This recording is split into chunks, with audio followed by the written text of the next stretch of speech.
Because the basis of goodness and what you think is goodness is decided by you.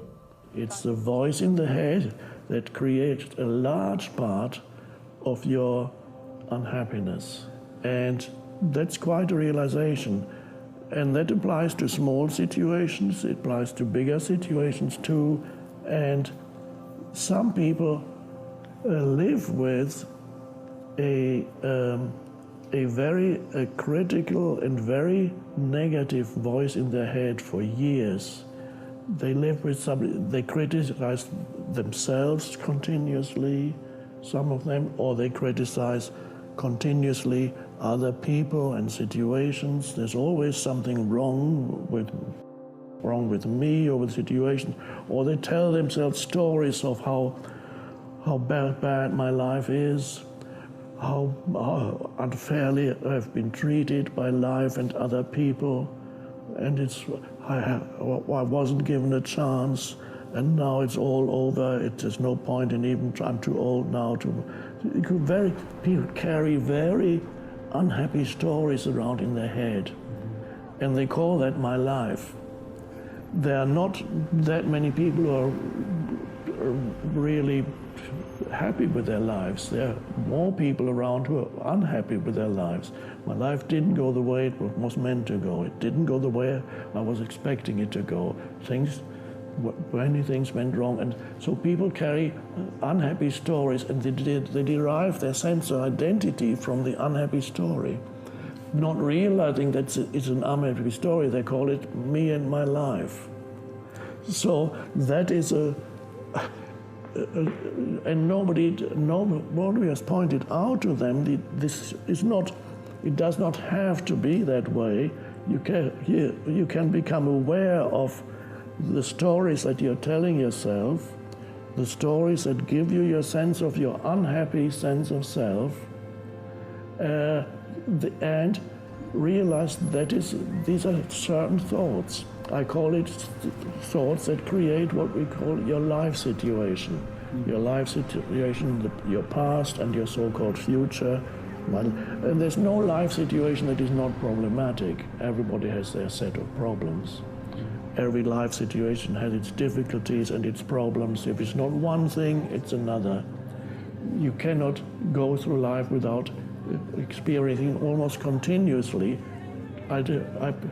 problems, the word that I prefer is challenges. You cannot go through life without continuously experiencing challenges, either of interpersonal relationship challenges, close relationship challenges, health challenges, physical challenges, financial challenges, professional work challenges, living situation challenges. There's always something that goes wrong somewhere. So that's only to be expected. But this does not have to evolve into an unhappy story of me and my life.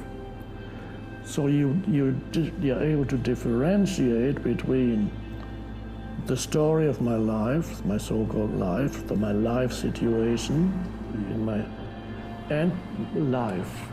So in The Power of Now, I write about the importance of distinguishing between what is your life situation, which includes all your problems and your past and all those things. That's fine, that exists. But in addition to your life situation, which exists in time, past and future, there's something more vital, and I call that your life. Now, your life situation, as I said, exists in time, but your life is now. So if your attention moves into the present moment, it's a little bit like waking up out of this dream of continuous thinking, useless thinking, not constructive thinking, useless thinking that tells you how unhappy you are. So that kind of thinking that creates an unhappy, fictitious mental entity that you think is you, useless thinking. You step out of that, which is almost like a dream of hypnotic trance of useless thinking, you step out of that, and suddenly it's a bit like somebody who's waking up from a dream. And this is why we use spiritually, we use the term awakening. It's used in many traditions. Spiritual awakening. You wake up out of this stream of thinking into the present moment. I'm 100% yes to life. I am not yes to this one, no to this one, no. I am just yes and yes to life. And a moment ago you were still thinking about how awful your life is. That's your life situation. Maybe it is awful, but that's an interpretation. There's your life situation. What about your life? What do you mean, my life? Well, this moment is your life. Your life is always this moment. Is there anything wrong with this moment? A question I ask in the Power of Now. What is your problem right now? If you're really present, because you come into the present moment, which is all there ever is. And in this present moment, what is your problem? And then you have to really wake up into the present moment and see, well, right now I'm breathing, I'm sitting here and I'm looking around and I'm seeing a bit of sky and I'm seeing a potted plant and I'm seeing the flowers.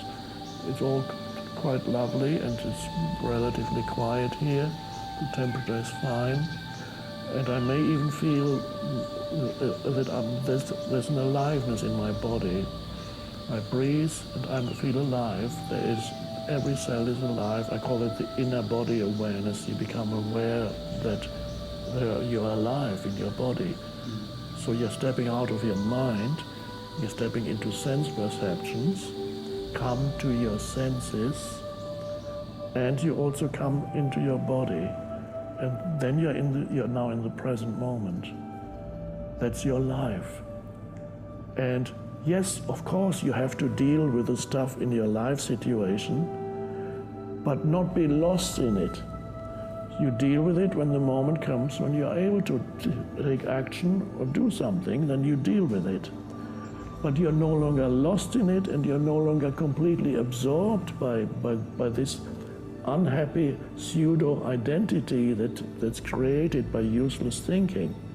So you come into the present moment. This is your life, and the rest is your life situation. And then after a while you're able to balance. You're dealing with your life situation and experiencing life directly, and then beginning to appreciate the present moment and realizing that it's actually quite wonderful.